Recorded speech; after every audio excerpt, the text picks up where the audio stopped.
Mar Shanador ag lauter son na míte éirní ag táthar lear agus go háirithe sa Stát Géantaíoch. Is mór an anar é sin.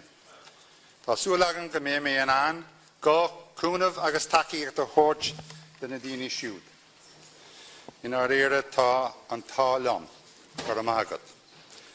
Cathaoirligh, thank you for the opportunity to speak today on what is truly a historic moment for Unshanad and for the people of Ireland, wherever they may live in the world.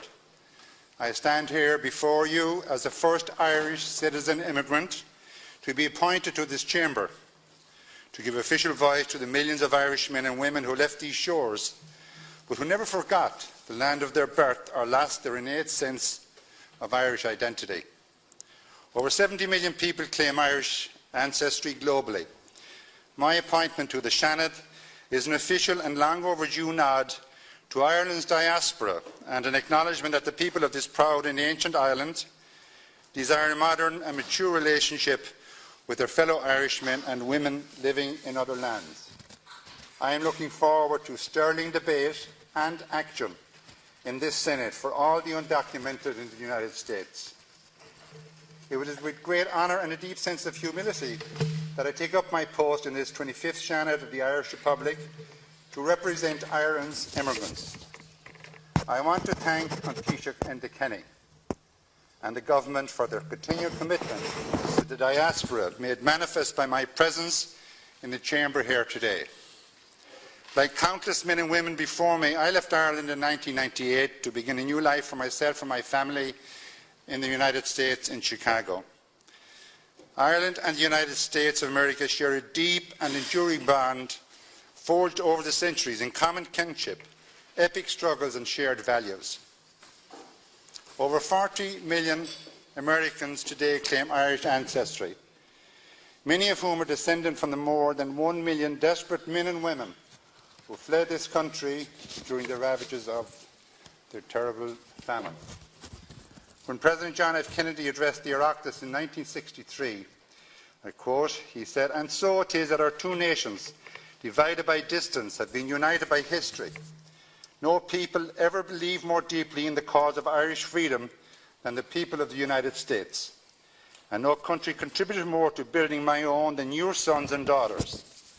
They came to our shores in a mixture of hope and agony, and I would hope not underrate the difficulties of their course when they arrived.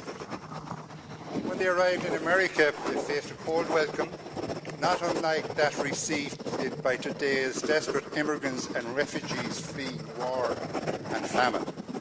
Despite that, the Irish set about building a new life for themselves, and in the process helped build the United States of America. Immigration from these shores continues unabated today, although diminishing rapidly, thank God. And if you stand in Chicago's south side, you're likely to hear brogues from the four corners of Ireland. The Irish continue to make their mark on the United States and in countries the world over, from Argentina to Australia, from Dubai to Italy. Irish citizens are moving, innovating and working in every conceivable industry. In an era of global citizenship, where people are more mobile and nations more interdependent than ever, Ireland has the choice. Will she adapt to an ever-changing definition of nationhood and of Irish citizenship by embracing her diaspora, or will she look away and focus inward? The revolutionaries of 1916 certainly did not. And we celebrate the 100th anniversary of the Rising. I am confident that the lofty ideals of the proclamation's call to cherish all the children of the nation are being fulfilled. Today's open and inclusive Ireland is redefining the meaning of nationhood, and in doing so is reaching out to her diaspora in ways that were never done before. My appointment to the Unshanad is but the first step. I listened last Wednesday to some of your speeches on the internet, and Senator McDowell, thank you for introducing the Seanad's Reform Bill, not before its time, I might add. I want this body to know that I am committed to making the Seanad a legislative body designed for 21st century Ireland. I also commend the Taoiseach for his willingness to extend voting rights for Irish citizens living abroad. If 25 of the 28 other countries in the European Union and 125 around the world can do it, then so can we. And let's start with the presidential election in 2019. Of course, including all of the people, both north and south.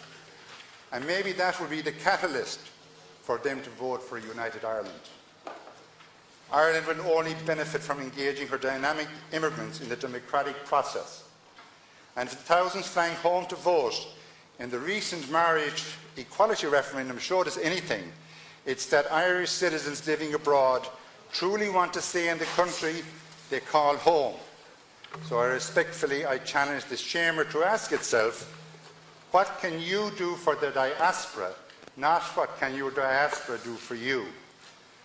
This challenge rings particularly true for vulnerable Irish immigrants, such as the elderly in Britain with the recent RTE controversy over long wave, and the undocumented in the United States, who continue to need our support here at home.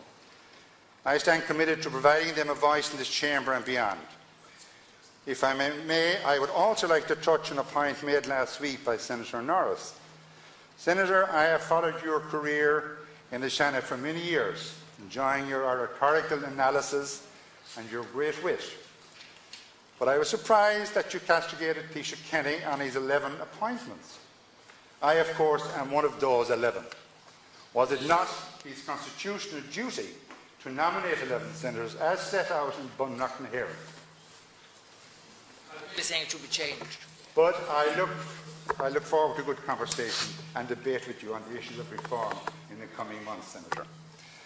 Senator Bohan, I thoroughly enjoyed your words last week and took great inspiration from your personal story of humble beginnings and self-education. I too feel that same sense of pride that made the hairs on the back of your neck stand up when walking firstly through the hallowed halls of this chamber. I come from a dairying background, having once supplied milk to most restaurants in Galway City. It's often been thrown at me that I was born with a silver spoon in my mouth.